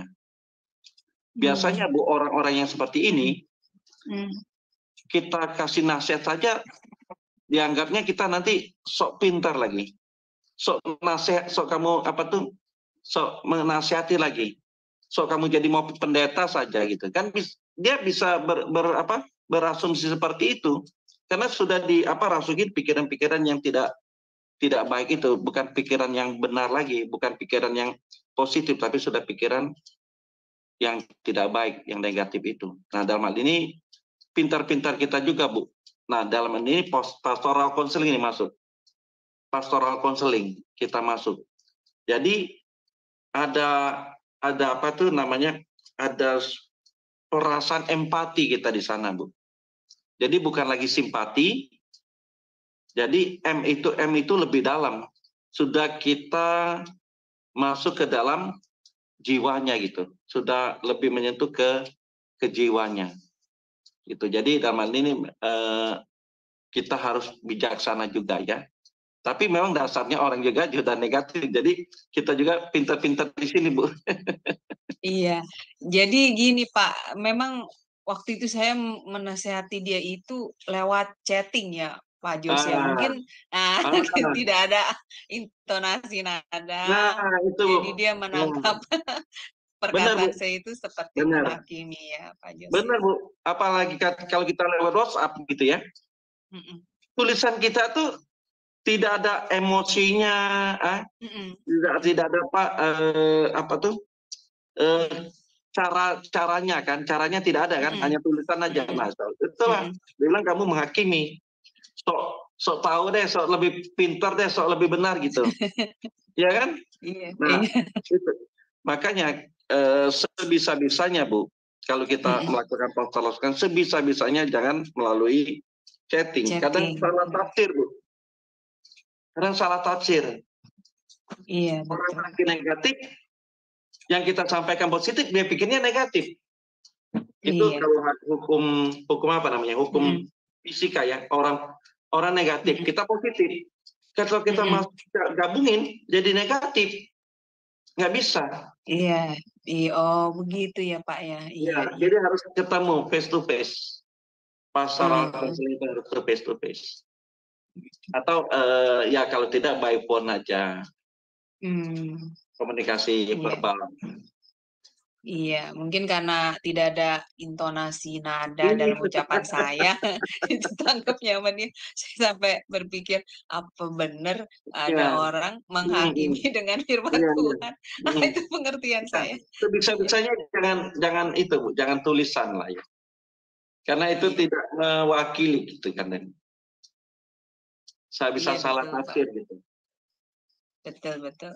Perkataan yang lewat chatting itu ya, Pak Jus ya. Iya, makanya saya jadi dituduh seperti itu. Saya jadi Iya, mikir Pak waktu itu, iya, iya, iya. menghakimi dengan firman Tuhan. Iya, iya, iya. Apakah firman Tuhan itu? Tapi memang saya pernah baca ya Pak Jos bahwa firman Tuhan itu ya memang yang akan menghakimi orang-orang dengan perbuatannya ya. Pak Jos ya kan Iya, ada firmannya seperti itu. iya. Ya, firman Tuhan itu bagaikan pedang bermata dua ke kita dengan ke orang itu. Jadi hati-hati aja. Pokoknya kalau konseling Bu, hindari lewat tulisan gitu. Sebisa-bisanya Iya, hindari. iya Pak. Mm-mm. Iya. Ya, terima kasih Pak Jos untuk pencerahannya. Ah, Ya, baik Ibu Heni, apakah mau menambahkan atau mau ini juga bertanya silakan Bu. Iya, Iya, Ibu terima kasih. silakan. Pak Jos, ini materi mm, yang sangat bagus sekali ya. mm, Maaf suara saya. Temanya sangat luar biasa, bagaimana kita memiliki hidup yang punya kualitas ya. Nah, itu tadi nyambung dari apa yang ditanyakan oleh Ibu Aling ya. Pak Jos tadi mengatakan usahakan untuk berkomunikasi melalui telepon, jadi jangan teks-teksan. Karena kalau teks-teksan bisa salah duga, salah persepsi, ya gitu kan. Nah, saya justru menelpon orang ini berkali-kali malah dia menghindar. Dan saya mau menyelesaikan baik-baik sama dia. Nah, ini beberapa orang yang saya hadapin, yuk ketemu, kita ngobrol, kita bicarakan. Nggak mau, dia nggak mau. Dan akhirnya dia punya asumsi lain. Nah, karena saya juga menghindar supaya kalau teks-teksan ya, kan kata-katanya mungkin dia punya pikiran apa, cara kita nangkapnya beda. Contoh, baru beberapa hari yang lalu saya terima teks. Terus panjang, terus panjang. Kalau kalau emosi mah temper saya kan warna saya kan warna merah Pak Jos. Kalau di tes karakter. Pak Jos kan tahu kan. Nah, bagaimana saya coaching? Bagaimana saya memanernya itu? Saya diam, saya nggak jawab. Kalau saya jawab, nanti bisa marah. Karena paradigma kita itu udah berubah, udah beda. Dia paradigmanya beda, saya paradigmanya beda. Dia mungkin lagi sensi di dalam hal apa. Nah, saya harus bisa punya besar hati untuk bisa memahami orang tersebut. Nah itu buat saya Pak Jos ya. Jadi saya sudah berusaha Bagaimana tuh Pak Jos? Saya telepon, dia nggak mau angkat. Telepon, dia nggak mau angkat. Saya teks, dia nggak mau baca. Dia nggak mau baca teksnya. Ya. Ya, kalau pendapat saya, Bu, orang seperti ini yang menghindar ya sudah. Kita toh nggak bisa memaksakan kan. Karena dia sendiri yang memilih tidak mau berkomunikasi dengan kita. Ya sudah, Bu. Kata apa tuh firman Tuhan katakan juga kan, kalau orang yang tidak mau itu ya sudah, biarkan saja. Kesalahan misalnya apa? Misalnya kalau dia mau mati karena kesalahan dia sendiri. Dan itu tidak akan menjadi tanggung jawab kita karena dia mati atas kesalahan dia sendiri. Karena kita sudah berupaya untuk menyelesaikan misalnya menyelesaikan satu masalah dengan dia gitu kan, kita mau berdiskusi, mau konseling gitu. Tapi kalau dia menghindar terus kan kita tidak memaksa juga, tidak bisa memaksa kan, karena choice kan, karena itu pilihannya sendiri, nggak bisa kita maksa juga, Bu. Ya sudah, kita nggak usah istilahnya apa, ya nggak usah lah, biarin aja, daripada nanti jadi pikiran kita juga kan, Bu. Betul. Yang penting kita sudah mau berbuat untuk memperbaiki gitu. Tapi kalau dia tidak mau ya sudah, pilihan masing-masing. Itu, Bu. Betul Pak Jos. Nah, bagaimana tadi Pak Jos kan berkata di awal saya mendengarkan itu luar biasa. Untuk memiliki kualitas hidup yang tinggi, kita harus menghargai diri kita dulu siapa gitu.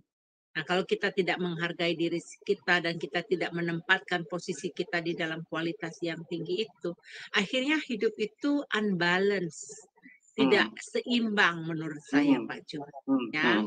Nah, terus tadi Pak Jos juga cerita memberikan pengajaran ya, ada orang yang mulutnya ember ya, punya apa benar-benar toksik banget gitu loh, suka ngadu, suka ini fatal. Karena saya mengalami di dalam beberapa minggu yang lalu hampir fatal. Saya kecewa banget. Kenapa mengadu dombakan apa hal ini kepada orang lain?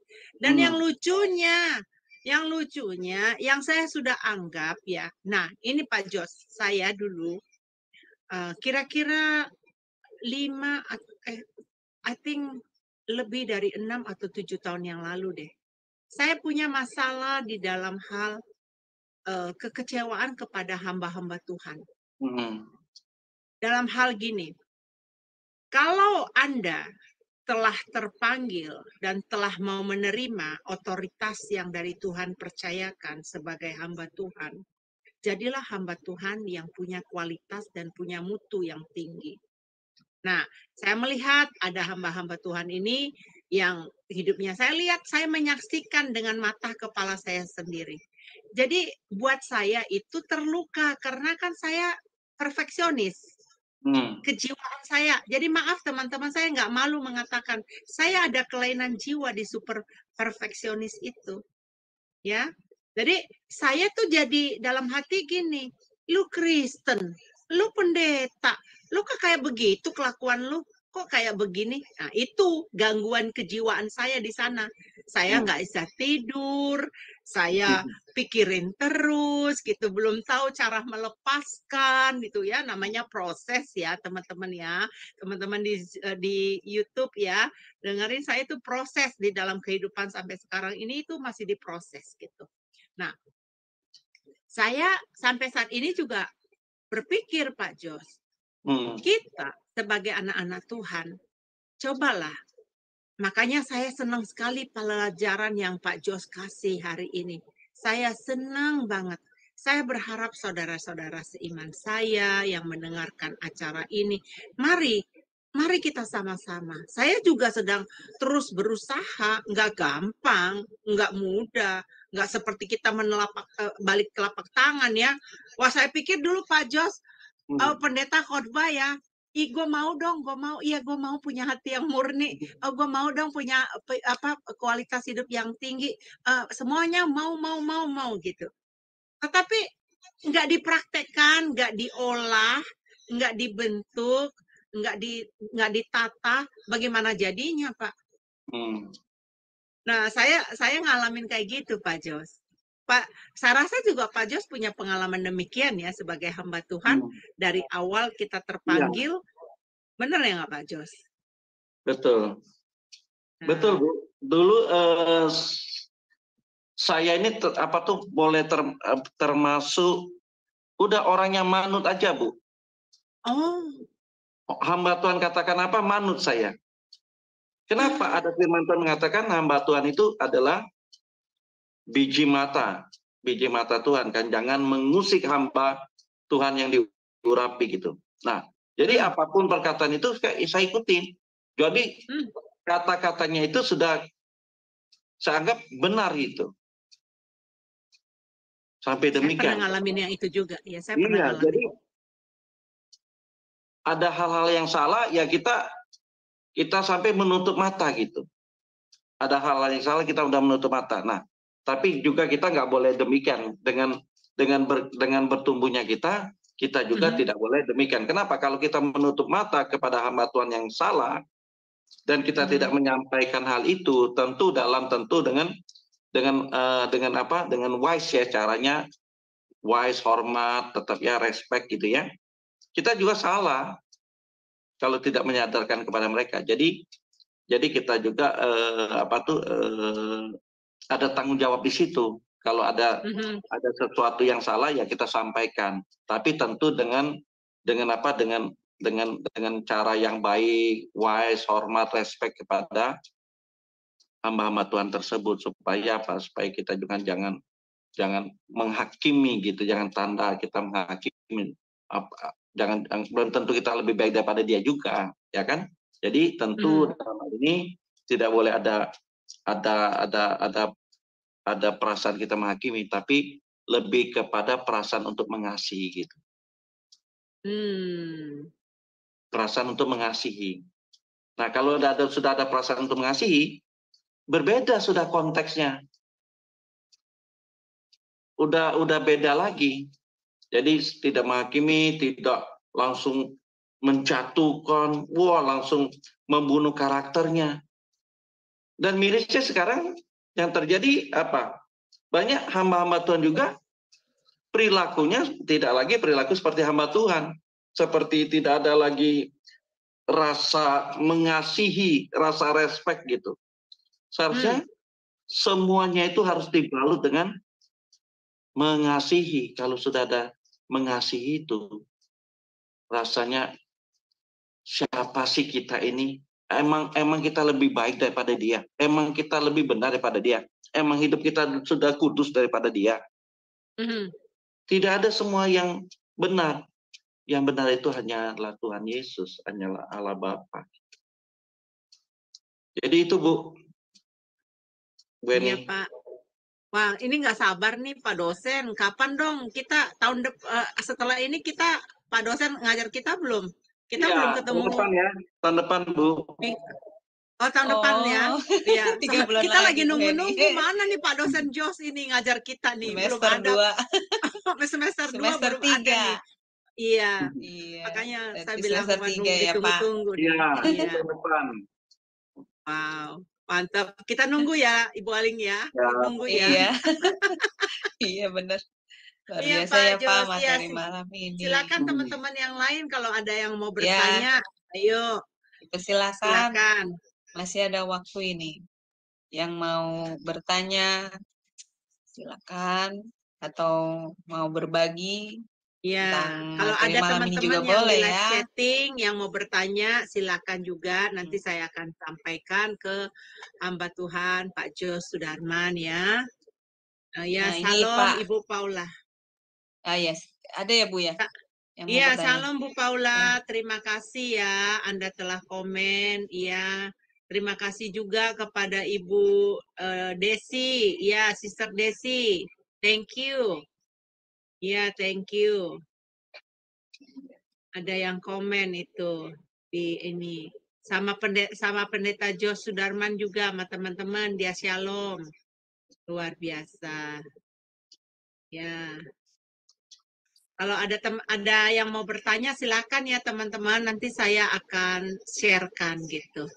Ya, yang di room bagaimana? Ada pertanyaan lagi? Seru loh teman-teman. Apakah ada punya pengalaman pribadi? Nah, itu ditanya tuh. Ya nggak pengalaman pribadi nih membentuk kualitas tertinggi ini di dalam hidup kita? Ada nggak? Ya, silakan. Nah, ini yang pertama nih Pak Jos, terakhir ini yang langkah dalam menjaga hidup berkualitas adalah menggunakan waktu dengan baik. Ini bisa diberikan contoh nggak Pak? Seperti bagaimana gitu? Iya tadi ada Ya, disinggung tuh. Betul. Iya. iya Pak. Nah, ini Bapak Ibu saya kasih, memang kita miliki waktu 24 jam ya. Nah, bagaimana mengendalikan waktu itu tentu bergantung kepada kita sendiri. Jadi artinya kita sudah merencanakan, memplanning, men-setting waktu hidup kita. Dari kita mulai bangun pagi, nah mulai besok ya, misalnya besok hari Minggu. Kita udah mulai setting Bapak Ibu dari sekarang ini. Besok saya bangun jam 4, katakan demikian, atau 4.30. Lalu saya prepare untuk saya masuk dalam doa pagi jam 5. Jadi sudah disetting. Sudah memiliki tujuan tadi, tujuan yang jelas. Sehingga dengan demikian, kita memiliki waktu yang sudah terplan, tidak unplanned. Tidak memiliki rencana, kita sudah memiliki waktu hidup kita yang terencana, bagaimana kita mengatur waktu itu. Di dalam waktu itu kita mengalami kehidupan yang berkualitas. Yaitu apa? Kita men-setting waktu kita ketemu dengan Tuhan. Doa pagi. Ada doa pribadi kita. Ada waktu-waktu kita melakukan kegiatan. Mungkin kita bekerja dan sebagainya gitu. Kita juga ada waktu dengan keluarga kita. Loh, harus kita setting Bapak Ibu. Sehingga waktu ini tidak terbuang dengan sia-sia. Tadi yang saya sampaikan, gimana hidup kamu? Ya mengalir saja. Loh, nggak bisa. Mengalir kemana? Harus disetting, punya planning, punya sasaran yang jelas. Dalam waktu-waktu kita sudah punya, istilahnya apa? Miliki schedule gitu. Waktu saya segini. Ini waktu doa saya, ini waktu saya melakukan kegiatan. Sisanya mungkin ada waktu dengan keluarga. Waktu kita misalnya mungkin kita ada persekutuan gitu. Ada seperti waktu-waktu seperti ini. Jangan waktu-waktu yang sebenarnya ada waktu-waktu yang saya namakan itu momentum, waktu yang bernilai, yang dimana kita harusnya kita bertemu dengan Tuhan. Waktunya kita bersekutu dengan Tuhan, kita mendengar firman Tuhan seperti waktu kita seperti malam ini jam 7 malam dan selanjutnya. Ini kan kita harus setting. Kita memilih loh. Jangan hanya kita nanti ngobrol ngalor ngidul, gosip kita di sana, di luar sana berjam-jam. Tapi tidak berkualitas rendah. Tidak berdampak kepada pertumbuhan iman kita. Loh kok ngapain di sana? 5 jam, 4 jam, 5 jam di sana kita nongkrong. Ngobrol yang tidak, misalnya ngobrolnya tidak penting itu ngapain? Lebih baik waktu kita gunakan kita untuk mendengar firman Tuhan, bersekutu seperti waktu-waktu sekarang ini jam 7, jam 9 dan sebagainya gitu. Ini kan harus disetting. Ini apa? Untuk apa tujuannya? Untuk kita miliki apa? Pikiran Kristus, pikiran Allah. Orang seperti ini kalau dia tidak memiliki kehidupan yang terencana dengan baik, waduh. Sudah pasti orang tersebut, mohon maaf, tidak berkualitas. Kehidupannya tidak berkualitas. Orang yang berkualitas tersetting dengan baik. Ada waktu untuk Tuhan. Waktu dalam bekerja, bisnis, toko, dan sebagainya. Ada waktu keluarga. Tapi juga ada waktu kita secara pribadi kita ketemu Tuhan dan waktu untuk bersekutu seperti sekarang ini. Ini waktu-waktu yang indah loh, waktu yang sungguh berharga. Ada momentum-momentum di mana saat kalau kita bicara seperti ini, ada rema, ada ayat yang mengenai pada kita. Wah, sungguh hancur hati kita, Bapak Ibu. Ini menyadarkan kita betapa kita hidup ini yang kita mungkin lakukan sebelumnya, hidup yang tidak berkenan kepada Tuhan, hidup yang tidak menyenangkan hati Tuhan. Tapi lewat perenungan firman Tuhan, pelajaran firman Tuhan, kita dengar, aduh Tuhan, aku mau mempergunakan waktu hidupku, di sisa waktuku untuk ketemu Tuhan. Waktu yang produktif ketemu dengan Tuhan. Jadi harus disetting, Bu. Harus kita setting, harus kita jadwal, harus kita rencanakan dalam hidup. Kalau tidak, waktu akan berlalu dengan cepat, tapi tidak menjadi berkat dalam hidup kita. Berarti ini ya Pak Jos, kita harus mengisi hidup kita ada planning ya Pak ya, maksudnya tidak mengalir begitu saja seperti tadi Pak Jos bilang ya. Jadi tidak membuang waktu juga untuk hal-hal yang negatif ya Pak, yang tidak berguna, tapi lebih baik mengisinya dengan hal-hal yang positif, yang membangun diri kita dan juga menjadi berkat bagi banyak orang ya Pak. Iya, betul Bu. Iya. Dulu saya juga begitu, Disiplin Bu. termasuk tuh disiplin ya Pak Jos, disiplin, sikap disiplin. Iya. Disiplin waktu, iya. Iya. Termasuk Bu Heni, disiplin. Iya. Saya kadang dulu suka buang-buang waktu gitu kan, kita ngomongin suka buang-buang waktu kan. Aduh lah, buang-buang waktu deh dengan apa? Ya ngalor ngidul yang nggak ada gunanya, nggak ada pentingnya itu. Betul Pak. Nah, tapi dengan semakin bertambahnya waktu, usia kita bertumbuh juga ya. Aduh, kok kita salah dulu ya. Tapi nggak apa-apa, it's okay. Kita tidak lagi melihat ke belakang, tapi Tuhan berurusan kita dengan waktu kita sekarang ini. Iya. Berarti ya makna hidup berkualitas tinggi salah satunya adalah mengatur waktu dengan baik ya Pak Jos. Iya. Mengisi waktu dengan benar. Iya. Betul sekali. Banyak Bu. PR nih. Iya. Banyak yang harus ditata. Betul. Iya. Karena kadang-kadang juga saya masih orangnya apik loh. Ibu Aling, Ibu Heni orangnya apik. Makasih Pak. Planning. Makasih Pak. Ibu Heni nih kayaknya yang lebih apik. Kalau saya kadang masih suka menunda pekerjaan itu Pak. Kadang saya masih iya, karena juga. Dia ungu hijau Pak.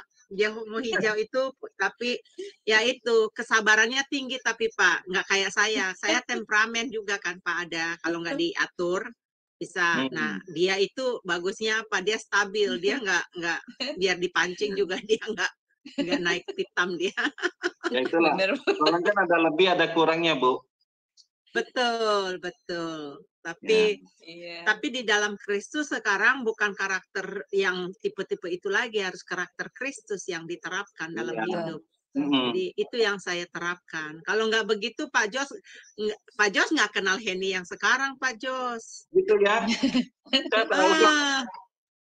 Ini ada teman saya nih, ada Kartika di sini, ada Bang Romi. Ibu orangnya ini ceplos-ceplos. betul Pak. Ini ada Kartika di sini, ada Pak Romi di sini, ada iPhone CBO di sini, orang New York Pak. Mereka tahu siapa saya, ya siapa saya yang dulu, mereka kenal saya gitu. Nah, jadi dulu itu kalau diingat-ingat sampah semua Pak, sampah. Jadi saya dapat pelajaran satu dari ibu orang Batak. Jadi dia ngomong, ibarat kita ada kantong, ya kelakuan kita di sini nih. Apa nih? Ada kemarahan, ada cepat tersinggung. Nah cepat tersinggung tuh ya, itu bahaya banget tuh orang yang cepat tersinggung tuh Pak. Tuh, baper Bu Heni. Baper. Terus ngambek tuh Pak. Tuh ada di kantongnya di sini tuh ya.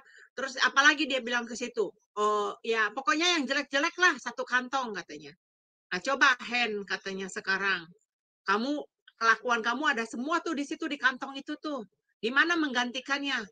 Nah, di kantong yang satu lagi ini ya buah roh itu. 9 buah roh itu. Nah, itu diambil katanya. Yang ini diganti, Hen. Buang ini. Masukin ini katanya. Ganti lama-lama ganti katanya. Nah, kalau kamu nggak ganti, ya kamu nggak bisa tercipta yang baru. Kamu terus aja kantongin sampah itu katanya. Iya juga ya. Jadi dikasih analogi kayak gitu masuk juga di otakku. Oh, begitu ada kemarahan itu Pendeta Yongki dulu kasih gelang karet di tangan. Nih, Ibu iPhone CBO kenal siapa itu Pendeta Yongki di New York ya. Nah, kalau saya lagi apa saya cepret. Ih, merah loh, berkali-kali merah. Giran tuh bos saya nanya, kamu ngapain tuh nyakitin dirimu? Iya, soalnya saya melakukan kesalahan. Saya memponis, saya menghukum diri saya sendiri. Kan di orang Amerika yang kayak gitu tuh gila tuh udah kelainan jiwa gitu kan. Saya udah are you crazy katanya gitu. Tapi treatment itu berlaku loh. Berlaku. Lama-lama terbuang tuh untuk digantikan. Pak Jos ketawa sekarang. Dulu saya sakit Pak Jos. Cepret merah. Cepret merah. Cepret lagi sampai ada bekas-bekasnya Pak Jos. Sampai bos saya lihat ada apa kamu melukain dirimu sendiri gitu. Nah, kalau nggak digitu, nggak melakukan treatment, nggak tercipta Heni yang sekarang. Benar. Ini Bapak Dona di sini murid RBO, dia kenal siapa papa saya di Pulau Nias. Dia kenal. Dia kenal. Dia tahu siapa papa saya. Jadi saya itu anak manja, teman-teman.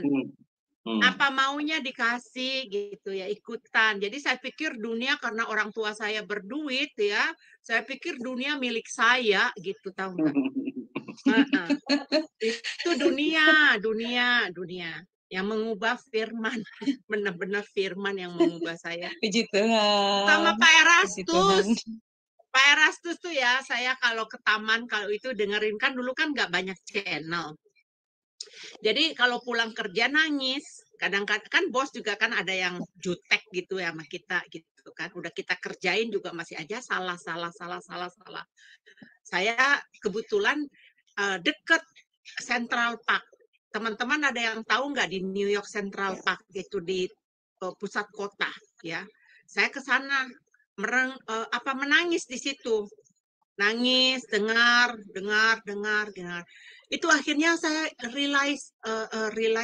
menyadari bahwa hidup kita nggak lama di dunia ini sementara. Jadi yang saya kena tuh Pak Erastus bilang, lu mati, lu cuma ukuran 1 meter kali 2. Lu kagak bawa apa-apa. Kayak gitu. Mati lu kagak bawa apa-apa. Iya juga, ya bener juga gitu. Terus gua kerja weekend. Kerja weekend kan dibayar double. Wah, duit lagi di otak gua, duit lagi gitu. Nah, itu saya hidupnya nggak berkualitas dulu Pak Jos. Saya cari duit dolar ke gereja asal-asalan. Bener saya gitu. Ngaku dosa nih, Bu Aling ngaku dosa. Iya, puji Tuhan sekarang Ibu Heni sudah berubah. Iya, itu namanya kasih karunia Tuhan. Akhirnya saya berhenti dari pekerjaan weekend hari Minggu. Saya cari ada belajar Alkitab di mana. Nah, saya belajar sekolah, ikutlah.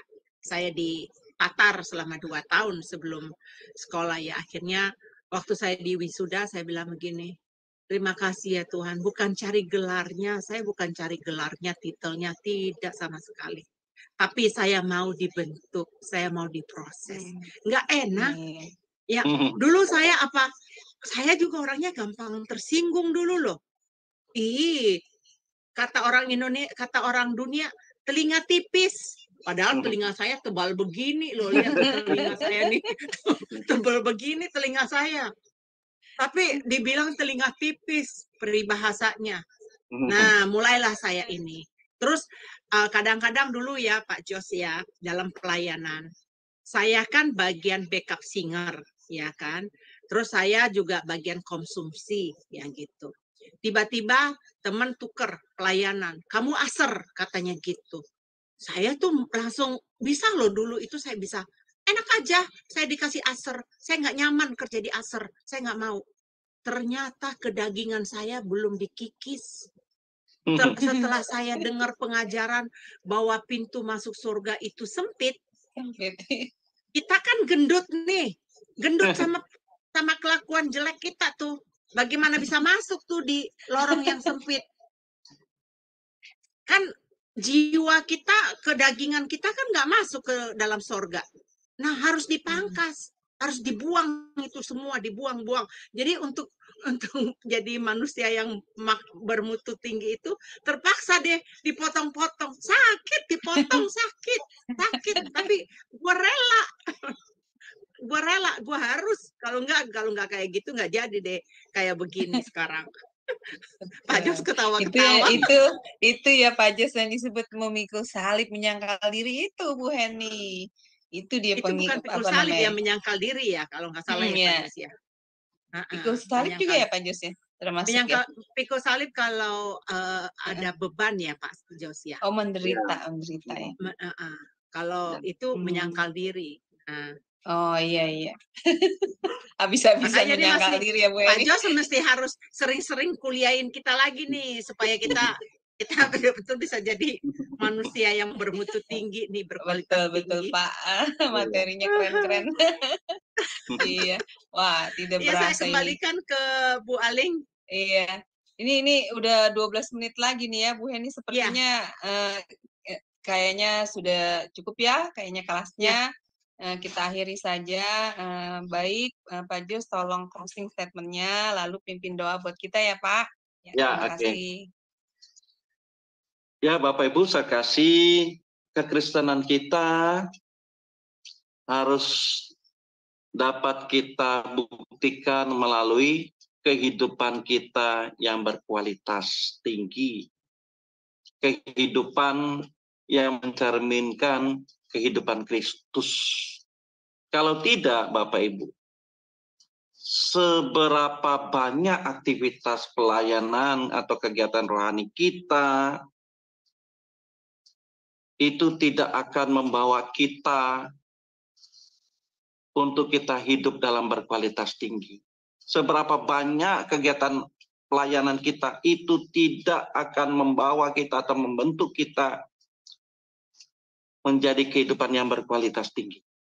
Kehidupan yang berkualitas tinggi harus kita rencanakan, harus kita jadwalkan melalui langkah-langkah yang konkret. Kita harus menyediakan waktu yang baik, waktu yang efektif, waktu yang produktif dengan mengisi kehidupan kita, mengisi hidup kita dengan kebenaran firman Tuhan, berjumpa dengan Tuhan, membaca firman Tuhan, mendengarkan renungan Tuhan, yang semuanya ini membawa kita menjadi manusia yang berkualitas. Lalu kita mulai memikirkan perkara-perkara kebajikan, perkara-perkara rohani, perkara-perkara yang di atas, bukan perkara dunia atau jasmani. Bukan lagi berorientasi ke aku, ke diri kita, tapi kita berorientasi kepada Tuhan dan kerajaan. Bapak Ibu sekalian, mulai kita setting waktu kita. Karena waktu yang singkat ini, yang sangat pendek ini, jadikan waktu yang singkat ini menjadi momentum yang berharga, yang bernilai tinggi saat kita menjadi pribadi-pribadi yang berkenan kepada Tuhan. Mari kita bersatu dalam doa. Segala puji syukur Bapa kami panjatkan kepadamu, kami sudah sama-sama mendengarkan firman-Mu, kebenaran firman-Mu. Bagaimana kami menjadi anak-anak-Mu, anak-anak-Mu yang memiliki kehidupan berkualitas tinggi, kehidupan yang berkenan kepada Engkau, kehidupan yang memiliki karakter seperti karakter Kristus, kehidupan Tuhan Yesus 2000 tahun yang lalu kami lakukan dalam kehidupan kami sehari-hari. Memang kami terbatas, Bapak, kami terbatas Tuhan. Kami masih memiliki kedagingan, kami masih memiliki sifat-sifat natur yang tidak benar. Tapi kami mau berjuang Tuhan lewat sisa hidup kami. Kami mau berjuang, kami mau membawa hidup kami berkualitas seperti Engkau. Mampukan kami ya Roh Kudus. Tolong kami ya Roh Kudus. Sehingga hidup kami yang singkat ini menjadi hidup yang berkualitas, hidup menjadi berkat, menjadi pelangi bagi sesama kami. Hamba berdoa Tuhan untuk channel Sema Adonai dan channel-channel lain yang ada di Sema Adonai yang menjadi berkat yang besar. Dimanapun channel ini tersampaikan, dapat disaksikan, dapat diikuti, ditonton oleh masyarakat luas. Persatukan hati mereka ya Bapa. Kesatuan hati mereka, kebersamaan mereka. Mereka melihat wadah ini adalah sarana untuk memuliakan Tuhan. Sarana untuk memberkati banyak jiwa-jiwa, khususnya yang belum mengenal Engkau. Terima kasih Bapa. Kami akan berpisah Tuhan, kami akan melanjutkan aktivitas kami.